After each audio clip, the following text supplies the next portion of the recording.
You want to say anything clever for my intro? Clara? Anyone? Bueller? Bueller? What are you doing?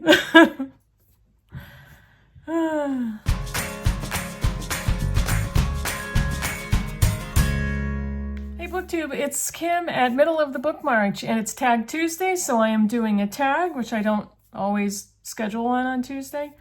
Honestly, I don't do tags very often anymore, probably because I love to hear myself talk and come up with ideas, so I ramble on with things that I think up myself, and it's either a flop or it's not.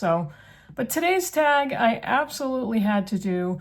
This was originated by my good friend Pat on Book Chat with Pat, and she was celebrating going over 2,000 subscribers. If you are not subscribed, what is wrong with you? You need to go to Book Chat with Pat, watch her amazing videos, subscribe to her, and enjoy her content. She is a retired educator in literature. She is one of the kindest, warmest people on BookTube, and she's just wonderful to watch. She brings me joy, and that's what her tag is about. This is the BookTube community joy and gratitude tag that she originated a few weeks ago, I believe. And she tagged me along with many, many other wonderful booktubers. So let me get going. Here are the prompts. The first one is joy. Let's be grateful to the people who make us happy. They are the charming gardeners who make our souls blossom. And that is a quote by Marcel Proust.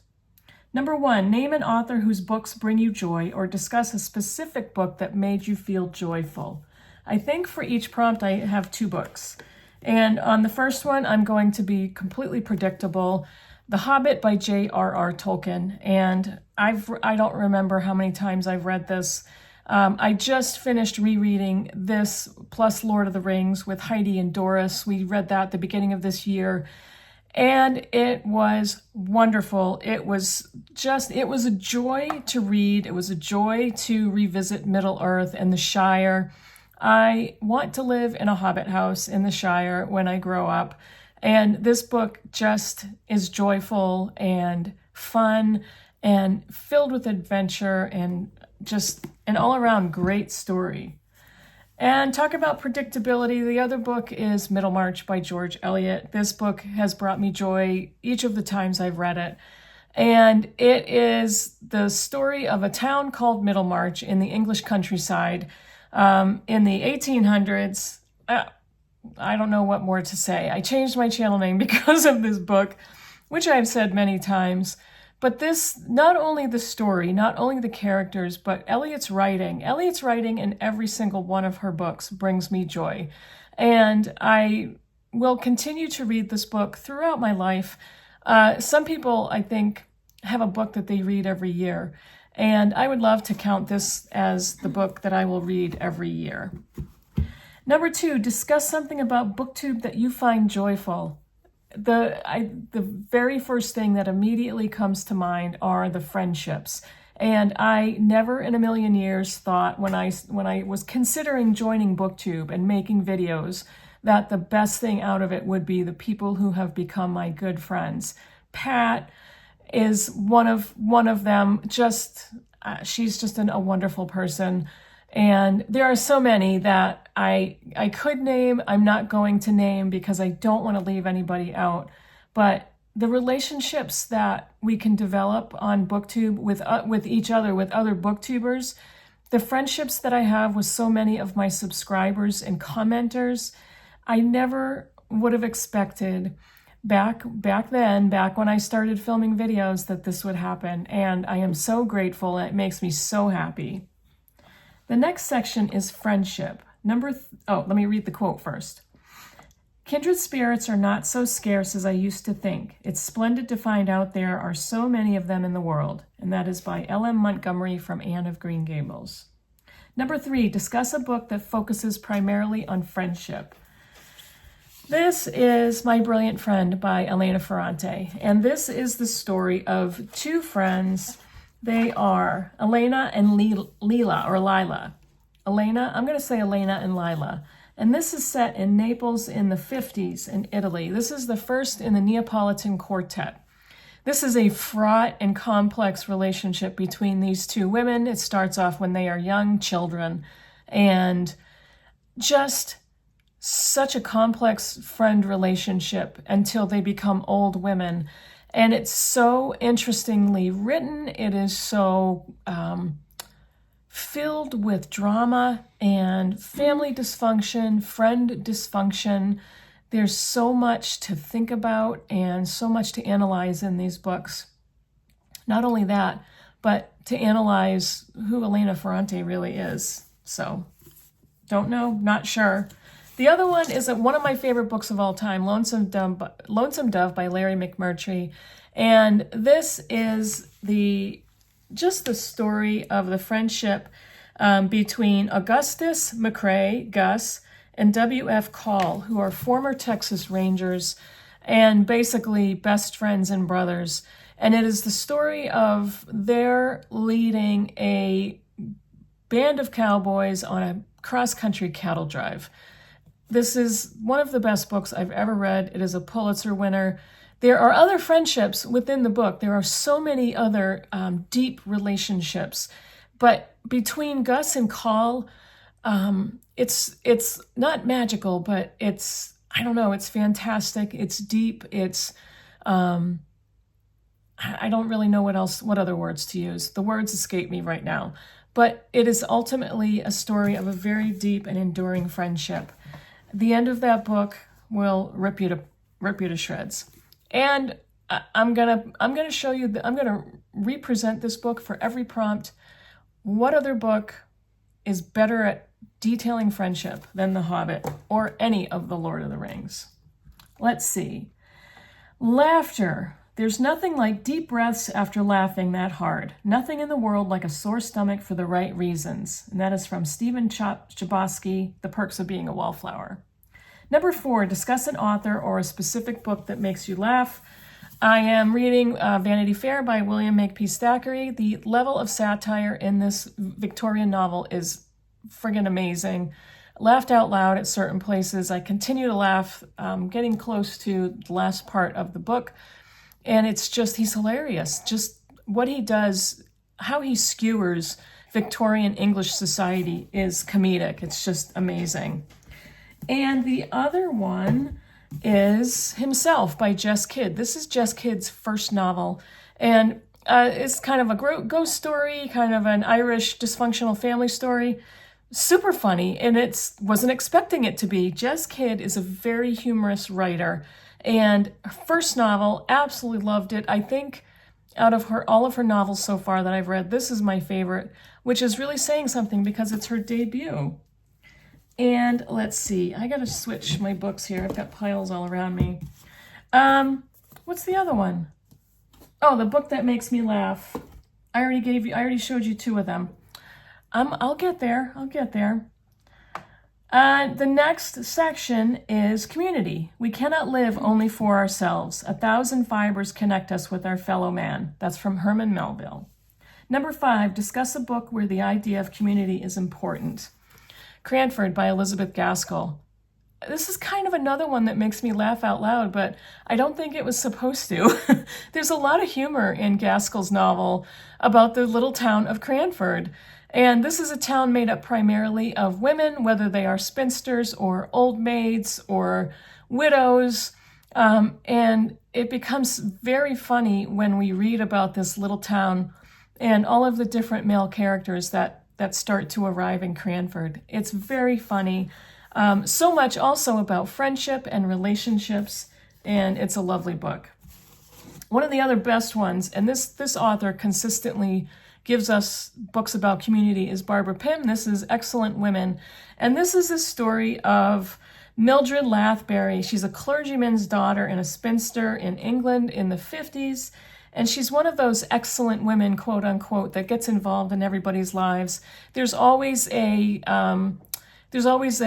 village church and a vicar of some sort. But everybody knows everybody. Everybody's in each other's business. And it's just funny and warm and heartwarming. So If you've never read Barbara Pym, because I never even knew who she was before BookTube, and when I discovered her novels, I've read several already, and they're just wonderful. They are, I'm going to say they're kind of cozy, but not too cozy as to be sappy. Maybe here and there, but they're deeper than that, and I absolutely love her writing. Let's see, number 6, discuss a communal reading experience that you have had. I almost can't keep track of them all. The most recent was A Court of Thorns and Roses with, I'm with the band book group, which was led by MJ from Reading This Life. Oh gosh, I have been involved in, I did a read along with Wuthering Heights. I've done the Blind Eye book group in the past. I have been involved in many group reads. It's just, again, it's that sense of friendship that you develop with a bunch of people. I am going to be embarking on a reading project of Claudia Pinheiro's novels with several other fantastic booktubers and subscribers and friends. And it's just stuff like that. When you get involved with a group of readers, a lot of times it's an ongoing conversation, and everybody can add their thoughts. Anybody can write a sentence.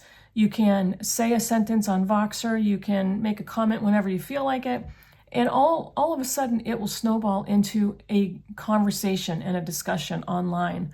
One of the best experiences has been in my in real life book group, The Critical Chicks. And we meet every month and a half to all discuss the same book.